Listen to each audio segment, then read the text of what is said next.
Hello dear students, कैसे हैं आप सब। आज हम करेंगे the white elephant NCERT bridge program for class 8 English का जो फर्स्ट टॉपिक है द व्हाइट एलिफेंट, उसकी बुक एक्सरसाइज। इससे पहले मैं आपको बता देती हूँ कि मैंने एक्सप्लेनेशन की वीडियो ऑलरेडी अपलोड कर दी है एंड क्वेश्चन आंसर जो इस चैप्टर के थे वो भी मैंने अपलोड कर दिए हैं। तो आप मेरे चैनल पे जाके उन दोनों वीडियोस को ध्यान से देख सकते हो, क्वेश्चन के जो आंसर्स हैं वो लिख सकते हो। बहुत ही इजी लैंग्वेज में मैंने शेयर किए हैं। आज हम करेंगे बुक एक्सरसाइज जो कि आपकी वीक 2 की एक्टिविटीज हैं और ये लैंग्वेज के पार्ट से रिलेटेड है, मतलब इसमें डिफरेंट टाइप्स ऑफ एक्सरसाइजेस हैं। ठीक है, अलग अलग तरह की एक्टिविटीज हैं, जैसे होमोनिम से रिलेटेड या फिर use of past perfect tense है, या फिर और काफी सारी इंटरेस्टिंग चीजें हैं अलग अलग वर्ड्स के अलग अलग मीनिंग्स के अकॉर्डिंग। ठीक है, तो चलिए स्टार्ट करते हैं आज की वीडियो। लेकिन अगर आप मेरे चैनल पे न्यू है तो प्लीज मेरे चैनल को सब्सक्राइब कर लीजिए ताकि आपको ऐसा कंटेंट जो है वो टाइम टू टाइम और टाइम से पहले मिलता रहे। एंड अगर वीडियो आपको अच्छी लगती है तो प्लीज यार लाइक जरूर कर दिया करो ताकि आपके टीचर को भी थोड़ा मोटिवेशन मिले। ठीक है, तो चलिए स्टार्ट करते हैं exercise. Here are some words. सबसे पहले आप देखिए लेट अस लर्न है, इसके अंदर फर्स्ट जो एक्सरसाइज है, here are some words pairs. कुछ पेयर्स आपको दी गए हैं वर्ड के, match the words to their meanings. आपको क्या करना है, ये बताना है कि इसमें से कौन से वर्ड का मीनिंग कौन सा है। ठीक है, ये दो वर्ड हैं लेक एंड वाटरफॉल, ये दोनों मीनिंग है। पहला है water falling from a mountain और a hill and large area of water surrounded by land. तो आप बताइए इसमें से कौन सी लेक है और कौन सा वाटरफॉल है। अब देखिए वाटरफॉल क्या होता है, जैसा कि आप यहाँ पिक्चर में भी देख सकते हो। अपार्ट फ्रॉम दैट, आपने बाहुबली मूवी में भी देखा होगा, बहुत बड़ा वाटरफॉल था ना वो, जिसपे वो बार बार चढ़ने की कोशिश करता है, जल पर्वत उसको वो बोलता है, तो उसको वो वाटरफॉल ही होता है। ठीक है, so water falling from a mountain और a hill, this is called waterfall. तो ये तो हो गया वाटरफॉल। अब ये जो आप फोटो में देख रहे हो ये क्या है, ये लेक है। क्यों? क्योंकि ये एक लार्ज एरिया ऑफ वाटर है जिसके आसपास लैंड है। ठीक है, तो आपने देखा ही होगा आपके आसपास कई लेक्स होंगी जहां पर आप बोटिंग के लिए भी कभी जाते होगे। ठीक है, बहुत सारी फेमस लेक्स हैं, जैसे शिलोंग में डॉकी लेक है ना, या फिर चंडीगढ़ में सुखना लेक है। तो वो जो है उसको लेक बोलते हैं। So large area of water surrounded by land, this is lake. Next आपका है सोरो एंड मॉन। सोरो जो होता है वो दुख होता है, मतलब जनरली जैसे हम किसी चीज को लेकर सैड हो जाते हैं। और मॉन क्या होता है, जब कोई चीज हमसे खो जाती है, जैसे अगर किसी की डेथ हो गई तो हम जैसे काफी दुख में जब रोते हैं तो उसको मॉर्निंग कहते हैं। ठीक है, it's not morning, it's morning. So a feeling of deep sadness, this is सोरो। एंड एक्सप्रेसिंग ग्रीफ, ये जो मॉर्निंग है ना, सोरो हो गया एक फीलिंग, मतलब हम सैड फील कर रहे हैं, और उस सैडनेस को एक्सप्रेस करने के लिए जब हम रोते हैं चिल्लाते हैं, दैट इज कॉल्ड मॉर्निंग, मतलब शोक जिसको बोलते हैं हिंदी में। So expressing grief specially for a loss, this is mourn. ठीक है, दोनों में डिफरेंस है। उसके बाद आता है trainer and care taker. Trainer कौन होता है, जो किसी चीज के लिए ट्रेनिंग देता है, और केयर टेकर कौन होता है, जो हमारी केयर करता है। So someone who disciplines animals, animals या किसी को भी ट्रेन करने वाला बंदा, डिसिप्लिन सिखाने वाला बंदा, that is trainer. And someone who takes care of animals, जो उनकी केयर करे, किसी की भी केयर करे, that is called care taker. Next, यहां पर अगर आपके पास एनसीसी है तो मैं उसका बहुत बढ़िया सा आपको एग्जांपल दे सकती हूँ। एनसीसी में जो आपके सीटीओ होते हैं वो केयर टेकर ऑफिसर होते हैं, वो आपकी केयर करते हैं, और जो आपके ड्रिल इंस्ट्रक्टर या आपके जो पीआई इंस्ट्रक्टर होते हैं वो ट्रेनर्स होते हैं जो कि आपको ट्रेन करते हैं। नेक्स्ट है फ्राइटेंड एंड टेरिफाइड। फ्राइटेंड जो होता है दैट मीन्स कि कभी डर जाना, लेकिन टेरिफाइड होता है बहुत ज्यादा डर जाना। So frightened that is mild fear. Okay, mild fear का मतलब क्या है, frightened, and extreme fear, this is terrified. जैसे कि हमने फोबिया वर्ड की भी हम बात कर सकते हैं यहाँ पे। उसके बाद आता है स्प्रिंकल एंड पोर। आपने देखा होगा जब हम किसी केक या किसी की चीज के ऊपर कुछ हल्का फुल्का सा ऐसे छिड़काव करते हैं ना, चीजों को ऐसे छिड़क देते हैं, that is called sprinkle. And pour होता है जैसे कोई आपके पास जग या कोई वेसल है, उसमें से ऐसे पानी या दूध वगैरह कुछ भी, उसको पोर करना। ठीक है, उसको डालना। So to scatter small drops, scatter करना, फैलाना, that is called sprinkle. And to flow rapidly, जल्दी से किसी चीज को फ्लो के साथ डालना किसी बर्तन में या किसी भी वेसल में, दैट इज पोर। ठीक है, तो ये हो गया आपकी एक एक्सरसाइज यहाँ पे खत्म हो गई है। नेक्स्ट आपका क्या है, fill in the blanks with the correct words. अब ऐसे ही आपको क्या करना है, जैसे सोरो और मौन को चूज करना है कि यहाँ इस सेंटेंस में कहां पर सोरो आएगा, कहां पे मौन आएगा। तो चलिए स्टार्ट करते हैं ये वाली exercise. fill in the blanks with the correct words. Okay, the little boy felt deep dash when his pet was ill. अब देखो यहाँ पे वो दुखी है क्योंकि उसका पेट बीमार है, लेकिन रो नहीं रहा है, एक्सप्रेस नहीं कर रहा, तो यहां पर आएगा sorrow. And he continued to dash for days missing its cheerful chirping. लेकिन उसकी cheerful chirping को मिस करते हुए, मतलब वो कैसे खेलता था, वो कई दिनों तक रोता रहा. So this is mourn. Second है the family went boating in a, boating कहां पे होगी, वाटरफॉल में तो होने से रही, सो बोटिंग जो है वो लेक में होगी, went for boating in a lake and enjoyed looking at the, अब लेक के चारों तरफ वाटरफॉल्स हैं, उनको वो एंजॉय कर रहे हैं, सो यहां पर सेकंड में आ जाएगा वाटरफॉल। अगर आप कभी शिलोंग में डॉकी रिवर पे गए हैं, डॉकी लेक पे, तो आप वहां पे इजीली इस चीज को एंजॉय कर सकते हैं कि वहां लेक होती है और आसपास आपको वाटरफॉल्स दिखाई देंगे। थर्ड है the mahout took good dash of the baby elephant. अब देखो छोटे बच्चे को वो क्या कर रहा है, उसकी केयर कर रहा है, so took good care.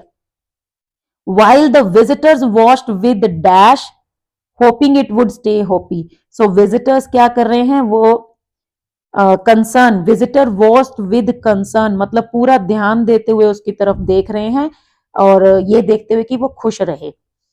Next है एट द फार्म, फार्म में the dash taught the dogs to perform tricks. अब डॉग्स को ट्रिक्स कौन सिखाएगा, ऑब्वियसली ट्रेनर सिखाएगा, जो उनको ट्रेन करेगा, जंप करना है, दौड़ना है ना, फैच द स्टिक, ये सब। But it was the dash who ensured their well fed and comfortable stay. ठीक है, अब ये किसकी ड्यूटी है, केयर टेकर की, यहां पर आएगा केयर टेकर, जिसकी ड्यूटी है कि उनको अच्छे से खाना मिले और वो कंफर्टेबल रहें। नेक्स्ट आता है when she heard a sudden noise in the dark, जब उसने डार्क में, अंधेरे में एक आवाज सुनी, शी फेल्ट डैश, तो वो क्या हो गई, वो डर गई, शी फेल्ट फ्राइटन। ठीक है, फर्स्ट में आ गया frighten. But when she saw the shadow moving towards her, लेकिन जब उसने अपनी तरफ एक परछाई को आते देखा, शी बिकेम कंप्लीटली डैश, अब यहां पर क्या आएगा, टेरिफाइड, फिर वो बहुत बुरी तरह से डर गई। ठीक है, नेक्स्ट है द बेकर, अभी मैंने आपको केक का एग्जांपल दिया, the baker dash a little sugar on the cake, अब केक के ऊपर उसने डेकोरेशन के लिए छिड़का है जस्ट शुगर को, तो ये क्या हो गया, स्प्रिंकल। ठीक है, यहां पर आ गया स्प्रिंकल्ड। बट एक्सीडेंटली, बट अचानक, मतलब बाय मिस्टेक क्या हुआ, ही पोर्ड टू मच सिरप। अब देखो सिरप जो क्या है वो लिक्विड है, तो वो उससे गलती से डल गया ऊपर, पूरी बहुत ज्यादा गिर गया, ये आ गया सेकंड में, ये आ गया फर्स्ट में, मेकिंग इट टू स्वीट, जिससे उसका मीठा काफी बढ़ गया। तो ये आपकी एक्सरसाइज यहाँ पे खत्म हो जाती है। नेक्स्ट एक्सरसाइज आपकी जो है वो होमोनिम से रिलेटेड है, काफी इंटरेस्टिंग है। अ होमोनिम, सबसे पहले होमोनिम होता क्या है, a homonym is a word that has the same spelling और प्रोनाउंसिएशन एज अनदर वर्ड, मतलब ऐसे वर्ड्स जिनकी सेम स्पेलिंग हो सकती है, सेम प्रोनाउंसिएशन भी हो सकती है, लेकिन उनका मीनिंग डिफरेंट होता है। So read the following words from the text, पहले आप ये पढ़ लीजिए। जैसे स्प्रिंग वर्ड है, स्प्रिंग वर्ड जो है इसके कई मीनिंग होते हैं, एक इसका मीनिंग है spring a source of water, जैसे छोटी सी नदी, एंड जंप सडनली, सडनली अचानक से कूदना, उसको भी स्प्रिंग कहते हैं। ट्रंक, स्प्रिंग जो है वो एक वो टूल भी होता है छोटा सा ना, जिसको हम नीचे दबाते हैं तो वो उतना ही ऊपर उछलता है, वो भी स्प्रिंग होता है। ट्रंक देख लीजिए क्या होता है, nose of an elephant, elephant की नोज, और एक बहुत बड़ा सा बक्सा जिसमें कुछ स्टोरेज के लिए, जैसे घर में लोहे के ट्रंक होते हैं या एल्युमिनियम के ट्रंक होते हैं। नेक्स्ट है बियर एंड बेर, बेर हो गया एक large animal found in cold regions, bear भालू, एंड बियर होता है to to endure, that means to tolerate something. ठीक है, किसी चीज को बर्दाश्त करना। फाइन, फाइन हो गया एक तो पेनल्टी, जैसे स्कूल में लेट आने पे फाइन लगता है। ठीक है, उसके अलावा एक हो गया हाई क्वालिटी, कि किसी चीज की क्वालिटी बहुत अच्छी है, उसको हम फाइन मटेरियल बोल देते हैं। स्टेबल, स्टेबल क्या होता है, एक तो हो गया जहां पर एनिमल्स को रखा जाता है, जिसको अस्तबल बोलते हैं, जहां घोड़े वगैरह रखे जाते हैं। एक हो गया स्टेबल, मतलब किसी चीज को स्टीडी कर देना, मतलब कि उसमें कोई ज्यादा चेंजेस नहीं आ रहे, मतलब वो स्थिर हो गया है। ठीक है, बिल्कुल फिक्स हो गया है। तो ये है, अब इसको आपको करना क्या है, now write two different sentences using each homonym correctly. अब आपको हर होमोनिम का यूज करते हुए, मतलब इस जैसे स्प्रिंग वर्ड है, स्प्रिंग से इससे और इससे यूज करते हुए दो दो सेंटेंसेस बनाने हैं। ठीक है, मैं यहाँ पे एक बार इरेजर ले रही हूँ ताकि आपको मैं प्रॉपर लिख के दिखा दूं। अब ये मैं आपको एक जस्ट एग्जांपल दे रही हूँ सेंटेंसेस का, आप अपने हिसाब से कोई भी सेंटेंसेस फॉर्म कर सकते हैं। जैसे अगर हम स्प्रिंग की बात करें, अ सोर्स ऑफ वाटर, ठीक है, तो इसमें आप क्या करेंगे, इसमें जैसे हम कोई भी सीजन भी हो सकता है स्प्रिंग, ठीक है, there is a little spring near my house, ठीक है। अ, मैं अब यहाँ पे लिखूंगी तो वैसे काफी टाइम लग जाएगा, कोई बात नहीं। There is a little spring near my house, ठीक है, मेरी हैंड राइटिंग थोड़ी ऐसी है, आप लिख लीजिएगा साथ साथ। उसके बाद है टू जंप सडनली, इसका हो जाएगा द कैट स्प्रैंग, इसमें हम सेकेंड फॉर्म यूज करेंगे, the cat sprang upon the sofa, ठीक है, वो सोफे के ऊपर उछलने लगी या जंप किया उसने सडनली। तो ये आपके दोनों सेंटेंसेस, इस टाइप से आपको दोनों सेंटेंसेस जो है वो फॉर्म करने हैं। नेक्स्ट देखिए, जैसे ट्रंक है, इसका बहुत इजी है, नोज ऑफ एन एलिफेंट आप यूज कर सकते हैं, ठीक है, the elephant has a trunk, okay, simple, ये मैं बहुत छोटा सा दे रही हूं, the elephant has a trunk, या फिर the elephant used his trunk to take bath, ठीक है, ऐसे भी आप इसको लिख सकते हैं। आप कोई भी सेंटेंस फॉर्म कर सकते हैं। और अगर हम एक बॉक्स की बात करते हैं तो ये हो गया, जैसे my mother kept her jewelry in a trunk, ठीक है, तो ये हो गया इन अ ट्रंक। उसके बाद ऐसे ही आपको जो है सेंटेंसेस फॉर्म करने हैं, मैं इसको इरेज कर देती हूँ, नहीं तो बहुत होच पोच लग रहा है।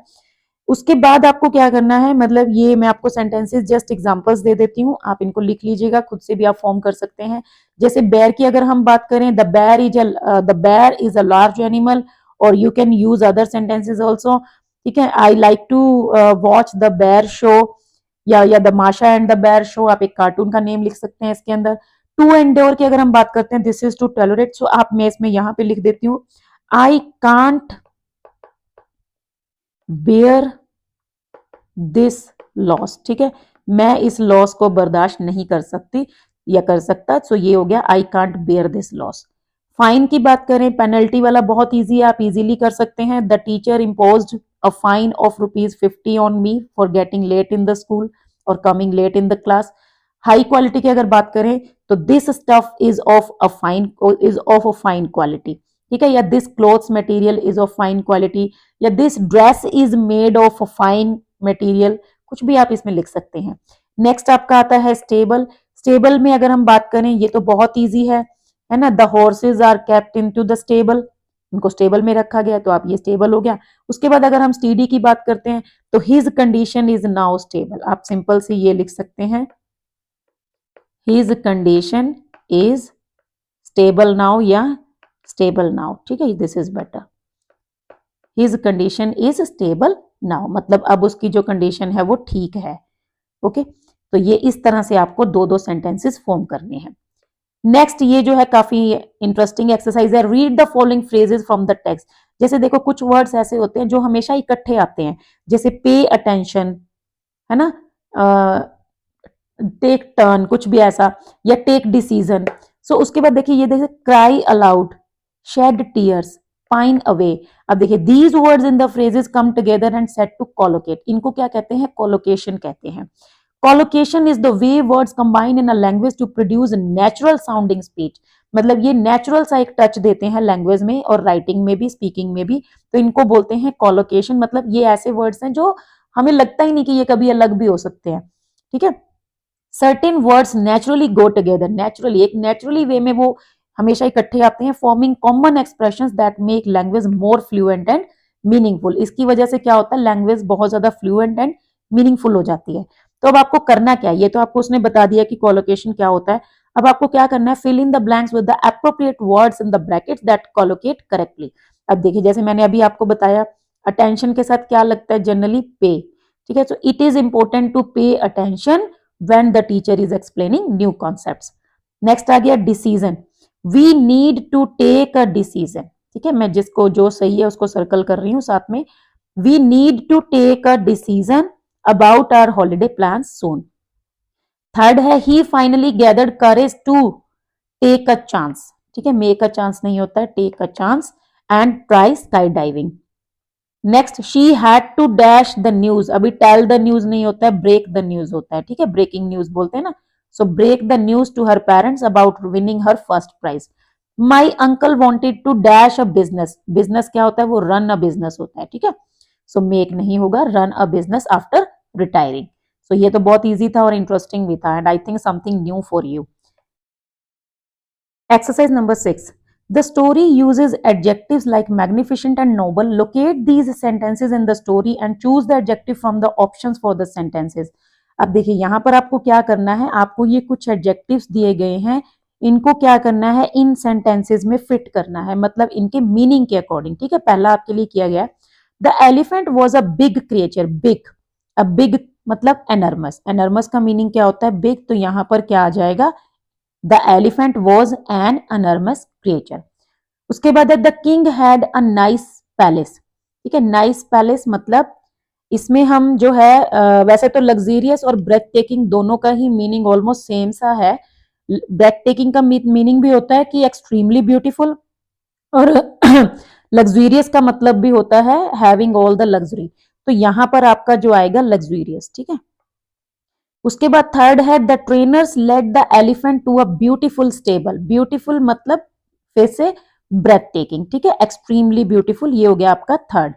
उसके बाद है, the elephant had a good heart, good heart मतलब full of like sympathy feelings for others, है ना, अच्छा दिल, तो कंपैशनेट, कंपैशनेट होता है करुणा में, मतलब दूसरों के लिए अच्छी फीलिंग्स रखने वाला, सो गुड हार्ट। नेक्स्ट है, the traveller was tired, tired होता है थका हुआ, ये जो वेरी वर्ड है इसका मतलब भी होता है थका हुआ, सो ये हो गया आपका 5 नंबर, वेरी। सिक्स्थ है आपका, the traveller had been wandering around in the thick forest, this is dense forest, ठीक है, ये हो गया आपका 6 नंबर। ये दोनों में थोड़ा सा कंफ्यूजन है 2 एंड 3 में, ठीक है, तो ये इंटरचेंज भी हो सकते हैं। नेक्स्ट जो एक्सरसाइज है ये मेरे स्टूडेंट्स बहुत इंजॉय करते हुए करते हैं, मतलब हर स्टूडेंट इसको इंजॉय करता है। इसमें आपको क्या करना है, create as many words as possible from the following words from the text. ये जो आपको वर्ड्स दिए गए हैं इनमें से जो लेटर्स हैं उनको यूज करते हुए आपको क्या करना है, डिफरेंट वर्ड्स बनाने हैं, ठीक है।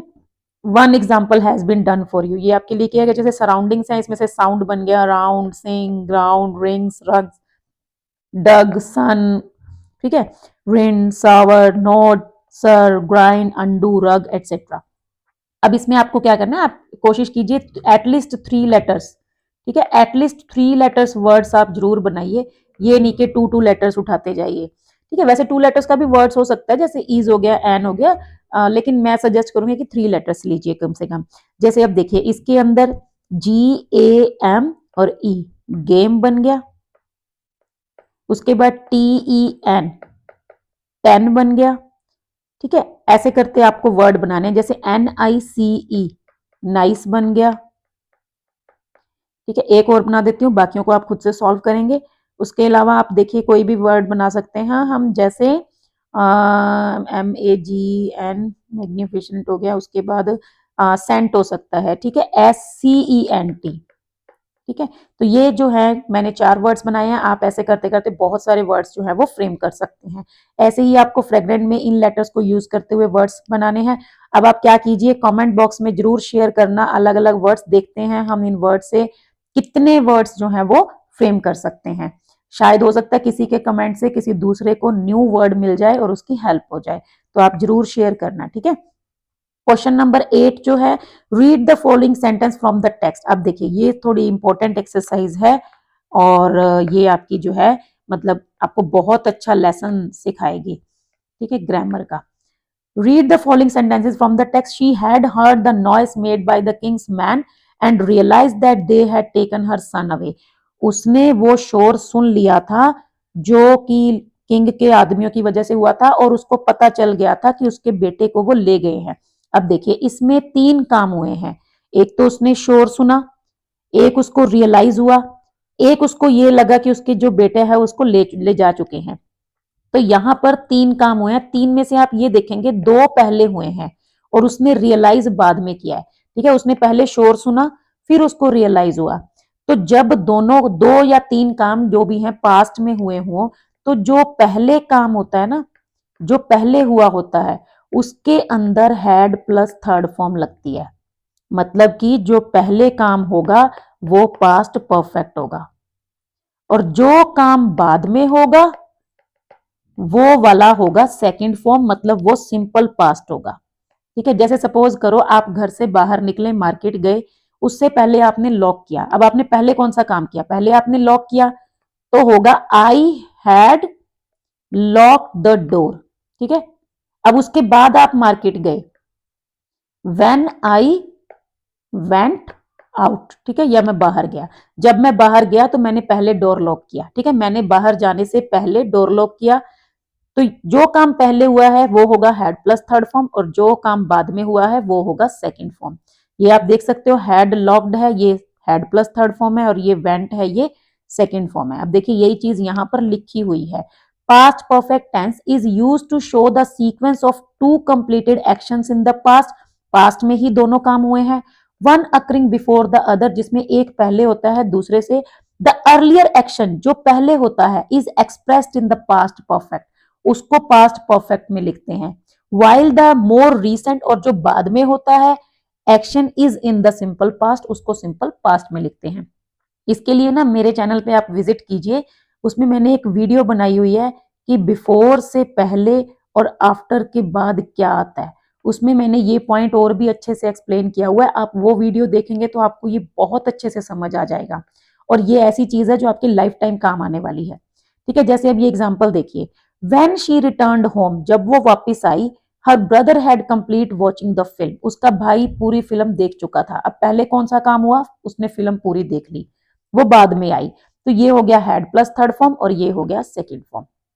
उसके बाद देखिए, by the time I reach the function, जब तक मैं फंक्शन में पहुंचा, the guest had already finish their meals, खाना, गेस्ट जो है वो पहले ही खाना खा चुके थे, तो वो पहले खाना खा चुके थे, तो ये काम हो गया पास्ट परफेक्ट में हैड प्लस थर्ड फॉर्म, और मैं बाद में पहुंचा तो ये हो गया पास्ट सिंपल सेकंड फॉर्म। अब ये एक्सरसाइज आपको दी हुई है, अब आपको फिल करना है, आपको ये आइडेंटिफाई करना है कि कौन सा काम पहले हुआ। She dash her homework before her parents dash home from work, उसने अपना होमवर्क कर लिया था उसके पेरेंट्स के आने से पहले, बिफोर हर पेरेंट्स। अब देखिए सिंपल सी ट्रिक है, बिफोर से पहले, ये आप वीडियो में अगर उस वाली वीडियो में देखेंगे तो आपको अच्छे से समझ आ जाएगा, बिफोर से पहले और आफ्टर के बाद हमेशा हैड प्लस थर्ड फॉर्म लगती है। ठीक है, ये तो हो गया ट्रिक। अगर आप ध्यान से देखें तो इसमें ये काम पहले हुआ है, पहले उसने अपना होमवर्क खत्म किया है, so she had completed her homework before her parents return, यहां पर आ गया सेकंड फॉर्म। अब देखिए नेक्स्ट, देखिए after they dash dinner, they dash for a long walk daily in the park.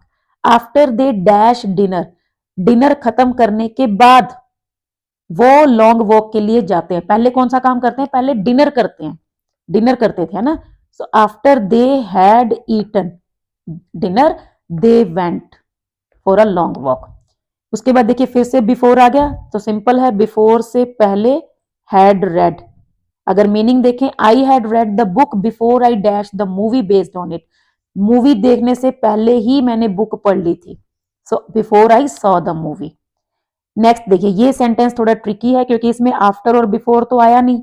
अब आपको देखना है कौन सा काम पहले हुआ। Bye the time the farmer arrive, the birds dash the corn, जब तक फार्मर पहुंचा, बर्ड्स पहले ही कॉर्न को खा चुके थे, सो पहले बर्ड्स ने खा लिया था, सो बर्ड्स हैड ईटन, और फार्मर बाद में आया, अराइव्ड। ठीक है, बस आपको ये देखना है कौन सा काम पहले हुआ, जो पहले हुआ उसमें हेड प्लस थर्ड फॉर्म लगा दो, जो बाद में हुआ उसमें सेकंड लगा दो। She dash practised, sorry, she dash for months before she dash on the stage, stage पे परफॉर्म करने से पहले उसने महीनों प्रैक्टिस की थी, सो she had practised for months before she performed. ठीक है, पहले उसने प्रैक्टिस की, बाद में उसने स्टेज पे परफॉर्म किया।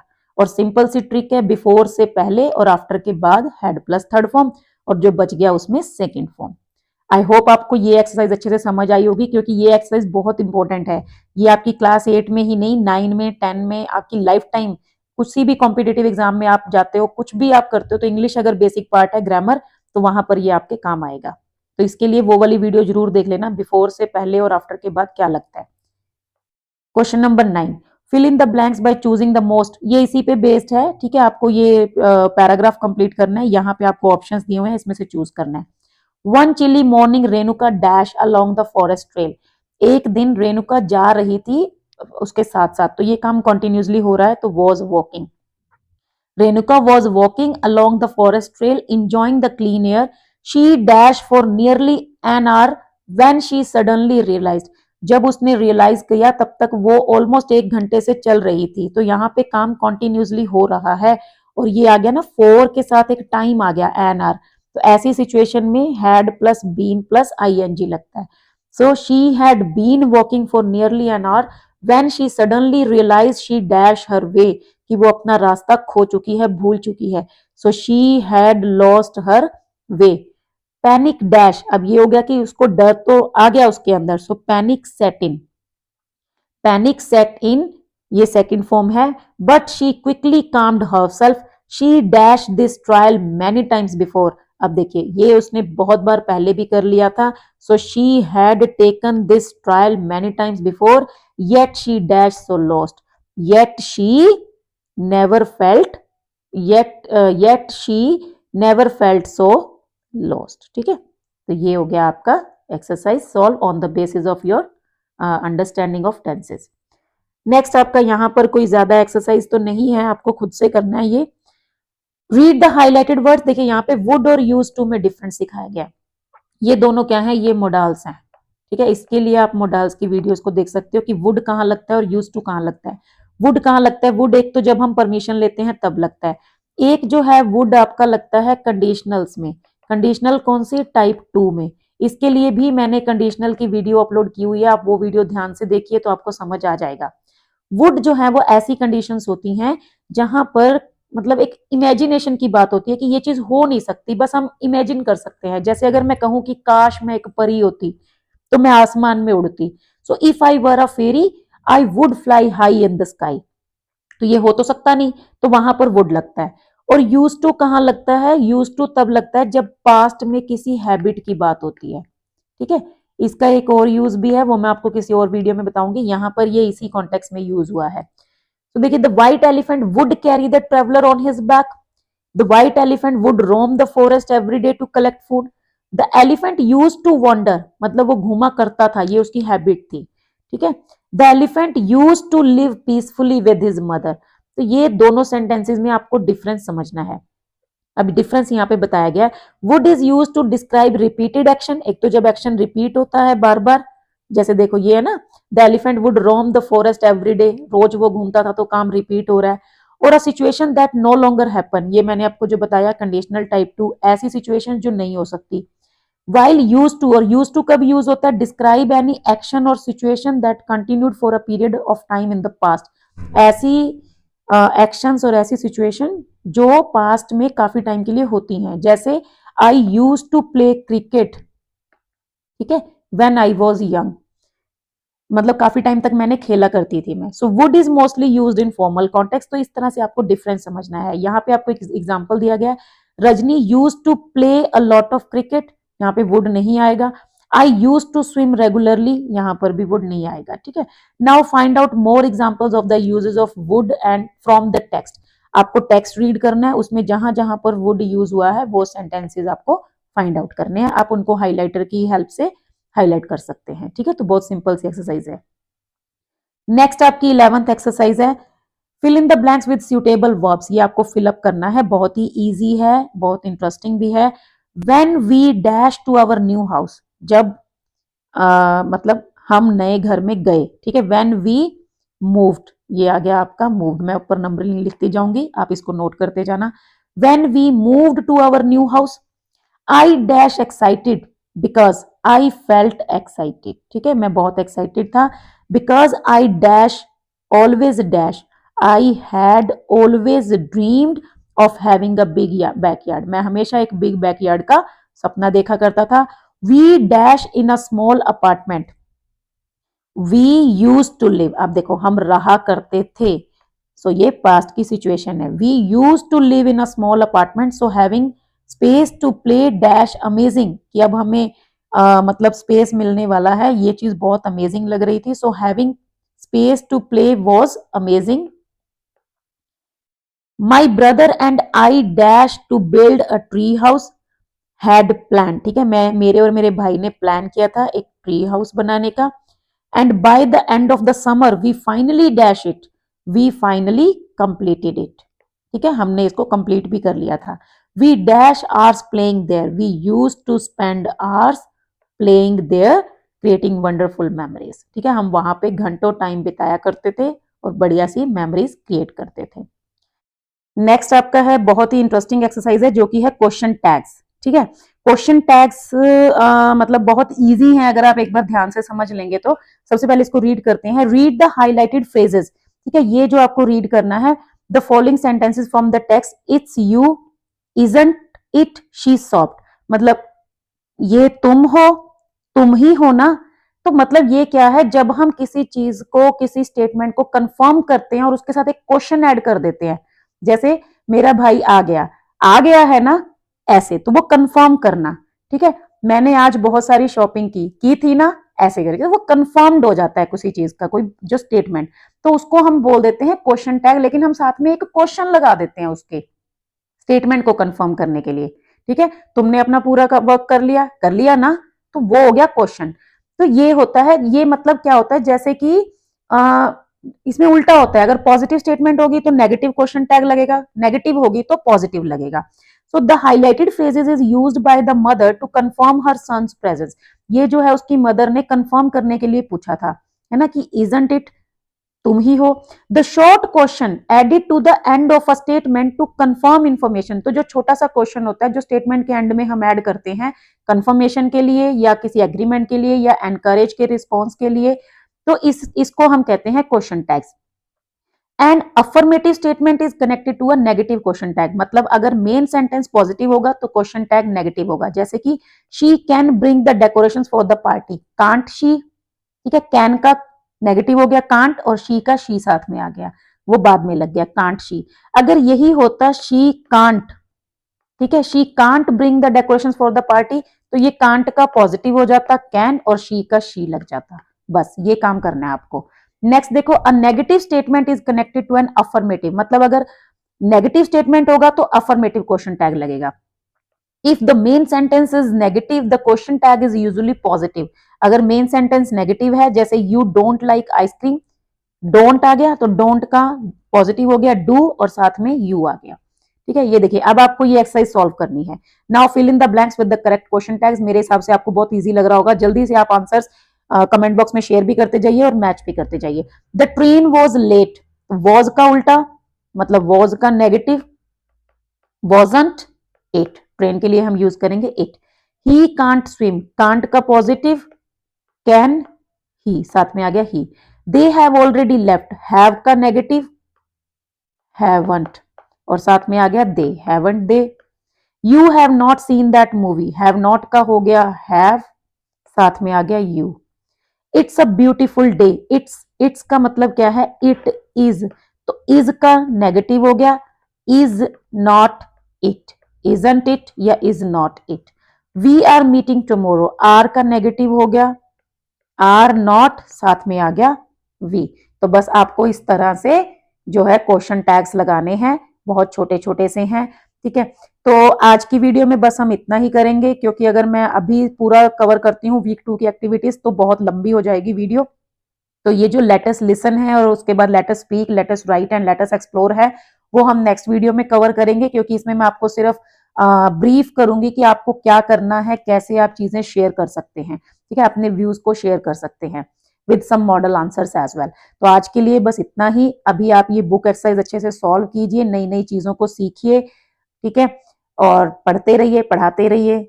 आप मिलते हैं नेक्स्ट वीडियो में।